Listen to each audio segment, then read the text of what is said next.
ఏం జగన్మోహన్ రెడ్డి గారు 3 సంవత్సరాల ముందుగానే మేనిఫెస్టో ప్రకటిస్తున్నారు, ఏంటంటారు ఇది? అధికారం వస్తుంది.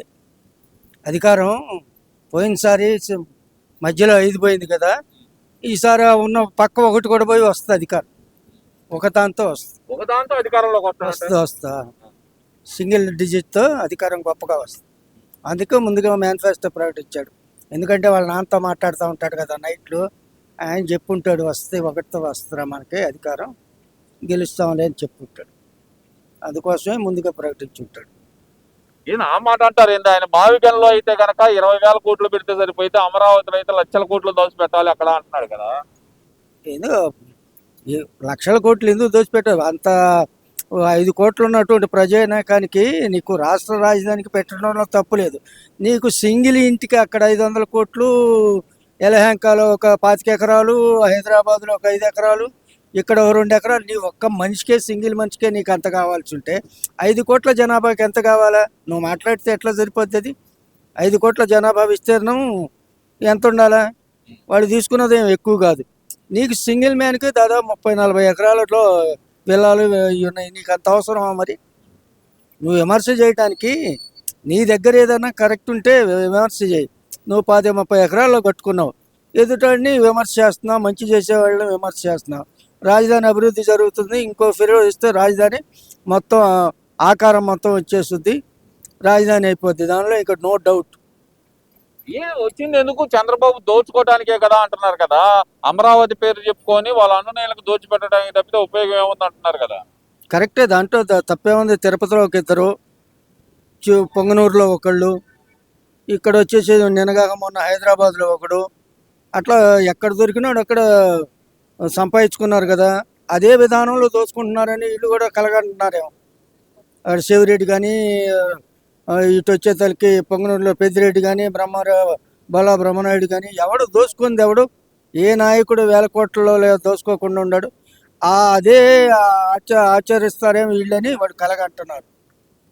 వీళ్ళ దగ్గర అది లేదు. వీళ్ళు అభివృద్ధి చేస్తున్నారు కానీ ఎవరు దోచుకున్నది ఎవరు లేదు. దోచుకుంటాను చంద్రబాబు నాయుడు కొడుకు ప్లాన్ చేసుకుంటున్నారు. లక్షల కోట్లు అప్పులు చేస్తున్నారు, అక్కడ కుమ్మరిస్తున్నారు. ఇదంతా దోచుకో, దాచుకో, పంచుకో, తినుకో అనే నినాదంతో సాగుతుంది అంటున్నారు కదా అమరావతి నిర్మాణం అనేది. దాచుకో అనేది నీకు నిన్నగా మొన్న కూడా చూసావు కదా. కొన్ని అసలు రోడ్లు లేకుండానే బిల్లులు చేసుకున్నారట. 2 కోట్లు 3 కోట్లు అసలు బిల్లులు ఎక్కడ ఆర్డర్ కాంట్రాక్ట్లో జీవో వచ్చిన తర్వాత బిల్లులు చేసుకున్నాను. అట్లనే దోచుకుంటున్నారు అనుకుంటున్నారు. ఎక్కడ నువ్వు నిరూపించాలి, అన్యాయం ఎక్కడ జరుగుతుంది, అవినీతి ఎక్కడ జరుగుతుంది నిరూపించి నువ్వు మాట్లాడితే పద్ధతిగా ఉంటుంది. నిరూపణ లేకుండా ఏదో కాల్చి గుడ్డేస్తే సరిపోదు. నిరూపణ ఉండాలి, ఎక్కడ ఏం జరుగుతుంది. తప్పు జరుగుతుంది, నువ్వు తప్పు జరిగితే చూపించు, తప్పునెత్తి చూపించు. నిన్నెందుకు వెనక్కి కొట్టారు? నిన్నగాక మొన్న వైసీపీ వాళ్ళు రాజధానిలోకి వెళ్తే ఎందుకు ఎదురు తిరిగి రాజధాని రైతులు కొట్టారు? అక్కడ రాజధాని రైతులు కాదు, టీడీపీ గోండాలు దాడి చేసిన మా మీద అంటున్నారు కదా. టీడీపీ గోండాలు రాజధానిలో రైతులు, అది అందరికీ మీడియాలో చూసావుగా, నువ్వు చూసావు, అందరూ చూశారు. మీడియా స్పాట్లో మీరు ఉండి ఉంటారు. వాస్తవంగా మీడియా స్పాట్లో మీరు ఉండి ఉంటారు. అక్కడ ఏం జరిగిందో మీకు వాస్తవంగా తెలుసు. అంటే మీరు చెప్పకూడదు కాబట్టి చెప్పట్లా. జరిగింది అక్కడ రైతులు ఒక కమ్యూనిటీ కాదు కదా, టోటల్ కమ్యూనిటీ ఉన్నారు. అన్ని కమ్యూనిటీలు టీడీపీ వాళ్ళే ఉంటారా? అన్ని రకాల్లో అన్ని పార్టీల వాళ్ళు ఉంటారు. రైతులైతే సమస్యలు చెప్పుకుంటారు కానీ కోడిగుడ్లతో దాడి చేస్తారా?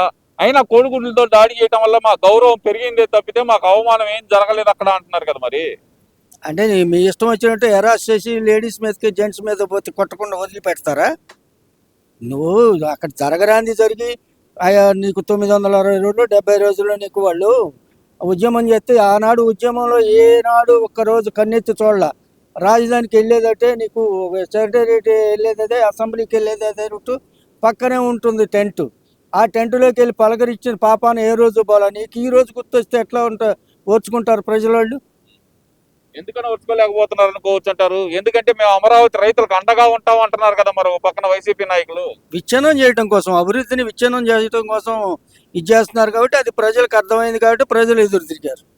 మేము అమరావతి రైతులకు అండగానే ఉండటానికి అక్కడికి వెళ్ళింది.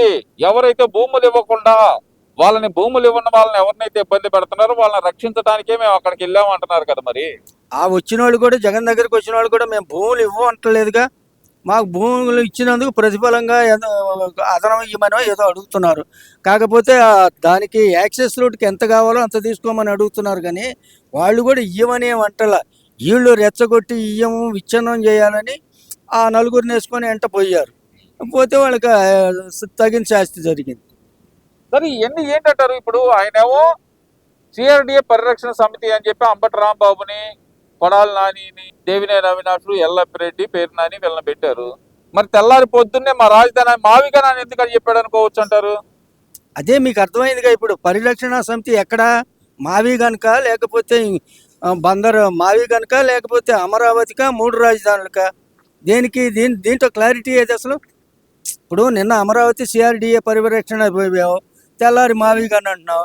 నిన్నగాక మొన్న మళ్ళీ నాకు మావిగనే నా స్టాండు, మావిగన్కు అయితే ఓట్లేయండి, లేకపోతే అటు అమరావతి అయితే అమరావతి ఓట్లేను. ఆ సత్తా ఏమో సత్తలు ఇంకోటి అంటున్నాడు, అతను బొత్స ఇంకోటి చెప్తున్నాడు. వాళ్ళల్లో వాళ్ళకే క్లారిటీ లేనప్పుడు ఇంకా సిఆర్డిఏ పరిరక్షణ సమితి ఏడుంటుంది? అది ఒక రకంగా చెప్పాలంటే విచ్ఛిన్నం చేసే సంస్థ. ఎందుకంటారు వాళ్ళు సడన్ గా ఇప్పుడు ఈ మాటలు మావిగను అంటూ రాజధాని మార్చడం? అలాగే జగన్మోహన్ రెడ్డి గారు కూడా తెల్లారి పొద్దున్నే విజయవాడ రాజధానిగా ఉంటుందనే మాట మాట్లాడారు కదా, ఎందుకంటారు ఒక మాట మీద నిలబడలేకపోతుంది? అక్కడ రాజధాని కంప్లీట్ అవుతుంది, రాజధాని గెజెట్ వచ్చింది, రాజధాని సంపూర్ణంగా అభివృద్ధి అవుతుంది, రాజధాని ఏర్పడుతుంది. కాబట్టి ఇక మన ముఖం చూసేవాడు ఎవడో లేడని ఏదో పిచ్చి పట్టినట్టు మాట్లాడుతున్నారు. మరి జగన్మోహన్ రెడ్డి గారు చెప్తున్నారు కదా, నేను పాదయాత్రకు వస్తాను, ప్రజల్లోకి వస్తాను, 2027 చివరి నుంచి నడుస్తాను అంటున్నారు కదా. మరి పాదయాత్ర రావచ్చు, వస్తే ఉపయోగం ఏముంది? ప్రజలు స్వీకరించాలి. కానీ నువ్వు పాదయాత్రకు వస్తే ప్రజలు నీకు స్వాగతం పలికి నిన్ను ప్రజల్లో ఇచ్చేస్తే నువ్వు వచ్చినా ఉపయోగం లేదు. నువ్వు వచ్చినా ఒకటే, రాకపోయినా ఒకటే. అలా ఎలా అంటారు? ఇవాళ చూడండి, పులివెందుల్లో వైఎస్ఆర్ జయంతి సందర్భంగా ఎంత హంగామా చేస్తున్నారు. అక్కడ ఆ జన సందోహం ఏంటి? మరి జగన్ మీద అభిమానం లేకపోతే అంతమంది వస్తారంటారా? అది మొన్న ఎక్కడో చూసావు, మనం కాకినాడ ఎక్కడో చూసావుగా. ఆడాళ్లే చెప్పారుగా, మాకు 100 ఇచ్చారు, 500 ఇచ్చారు, వాటర్ ప్యాకెట్ ఇచ్చారు, బిర్యానీ ఇచ్చారు, మంది ఇచ్చారని చెప్పారుగా. ఇక అలానే తీసుకొచ్చుకుంటే ఎంతమంది అయినా వస్తారు, డబ్బు ఉంటే చాలు. అదేంటంటే అంత మాట అంటారు? ఇప్పుడు వైఎస్ఆర్ జయంతి వేడుకలకు కూడా డబ్బులు పెట్టి తెచ్చారంటారా? కంపల్సరీ ప్రతి దానికి డబ్బులు పెట్టి తెచ్చుకోవటం. వాళ్ళు స్వచ్ఛందంగా వచ్చే కార్యకర్త లేకపోతే స్వచ్ఛందంగా వచ్చే మనిషి లేడు వాళ్ళకి. అది స్పష్టంగా అర్థమవుతుంది, మనం చూస్తున్నాం ఛానల్స్లో. ఇంకా దానికి ప్రత్యేకంగా చెప్పుకోవాల్సిన అవసరం ఏంటి? మరి 2027 నుంచి పాదయాత్ర చేసి 2029లో నేను అధికారంలోకి వచ్చేస్తాను, వస్తే కనుక 2.0 పరిపాలన చూపిస్తాను, రప్ప అంటున్నాడు కదా. మరి పాదయాత్ర చేసిన వాళ్ళు అందరూ వచ్చారా?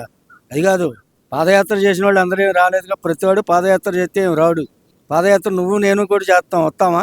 అవి ప్రజల్లో ఉండాలా. ప్రజల్లో మంచి చేస్తే ప్రజలకి మంచిగానే చూసేవాళ్ళు. 5 ఏళ్ళు విచ్ఛిన్నంగా పరిపాలన చేశాడు కాబట్టి విచ్ఛిన్నంగానే ఉంటుంది. అది అధికారం అనేది తన జీవితంలో అసంభవం అన్నమాట. అది ఈ వీడియో నచ్చితే లైక్ చేయండి. అలాగే మా ఛానల్ ని ఫస్ట్ టైం కనుక చూస్తున్నట్టయితే ఇప్పుడే సబ్స్క్రైబ్ చేసుకుని పక్కనే ఉన్న గంట సింబల్ ని యాక్టివేట్ చేసుకోండి. అప్పుడే మేము పెట్టే ప్రతి వీడియో మీకు నోటిఫికేషన్ గా వస్తుంది. అలాగే ఈ వీడియో పూర్తిగా చూసినందుకు ధన్యవాదాలు.